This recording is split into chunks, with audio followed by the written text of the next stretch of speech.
তো আজকে আম্মু জলপাইয়ের আচার বানাবে। তো প্রথমে আম্মু জলপাইগুলোকে ভালো করে ধুয়ে সিদ্ধ করে নিয়েছে, আর এখন এটাকে চিনি দিয়ে মিক্স করে নিয়েছিল, যেটা ক্লিপস নেওয়া হয়নি। আর তারপরে একটা কড়াইতে সরিষার তেল দিয়ে দিল, তারপরে তেজপাতা, এলাচ, দারচিনি আর জয়ত্রী দিয়ে দিল।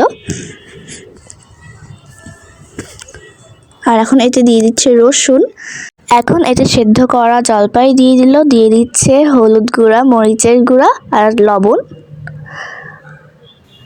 আর এখন আম্মু এতে 5 ফোড়ন মশলা দিয়ে দিচ্ছে। আর এটাকে এখন মিক্স করে নিবে।